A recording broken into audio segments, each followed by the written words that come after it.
അപ്പോൾ ഞങ്ങളിന്ന് ഞങ്ങൾക്ക് ആദ്യമായിട്ട് ലഭിച്ച ജപ്പാൻ പേരയുടെ ടേസ്റ്റ് റിവ്യൂ ആണ് ചെയ്യുന്നത്. അപ്പോൾ നമ്മുടെ ആദ്യത്തെ ജപ്പാൻ പേരയ്ക്ക ഒന്ന് പറിച്ച് ടേസ്റ്റ് ചെയ്ത് നോക്കാം. ഇത്ര ആയിട്ടുണ്ടേ.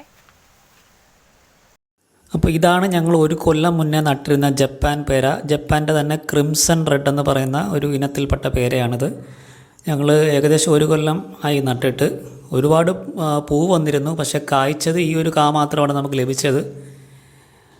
വളവും കാര്യങ്ങളെല്ലാം കറക്റ്റായിട്ട് ചെയ്തിരുന്നു. നമുക്കിതിൻ്റെ ടേസ്റ്റ് എങ്ങനെ ഉണ്ടെന്ന് നോക്കാം. പറിക്കട്ടെ. അപ്പോൾ അതാ സംഭവം റെഡി ആയിട്ടുണ്ട്.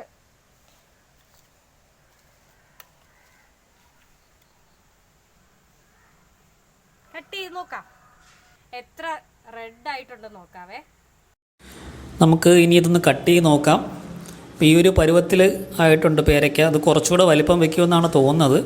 പക്ഷെ എന്തോ ഇപ്പോൾ മഴക്കാലം ആയതുകൊണ്ടാണോ എന്നറിയില്ല. ഇപ്പോൾ ഒരു ഏകദേശം ഒരു 250-300 ഗ്രാമോളം കാണുമെന്ന് തോന്നുന്നത് കണ്ടിട്ട്. അപ്പോൾ ഈ ഒരു ജപ്പാൻ പേരയുടെ പ്രത്യേകതകളായിട്ട് പറയുന്നത്, ഒന്ന് നല്ല ഫ്ലഷി ആയിരിക്കുന്നു, നല്ല ഫ്ലഷോട് കൂടിയ ഒരു ഇനമാണ്. അതുപോലെ വിത്തുകളുടെ എണ്ണം വളരെ തീരെ കുറവാണെന്നാണ് പറയുന്നത്. നമ്മുടെ നാട്ടിൽ കാണുന്ന വെറൈറ്റീസിലൊക്കെ വിത്തുകളുടെ എണ്ണം വളരെ കൂടുതലായിരിക്കും.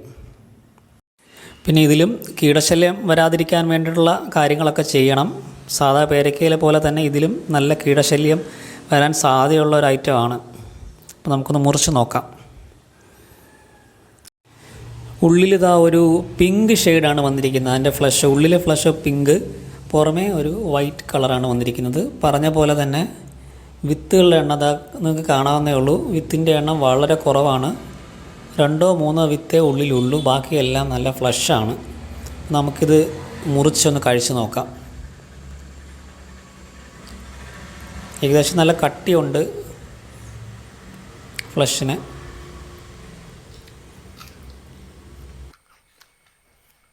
വലിയ മധുരമൊന്നും തോന്നുന്നില്ല. അപ്പോൾ നമ്മൾ ടേസ്റ്റ് ചെയ്തപ്പോൾ ഇതിന് ഒരു ഓവർ മധുരം ഉള്ളതായിട്ട് തോന്നിയില്ല.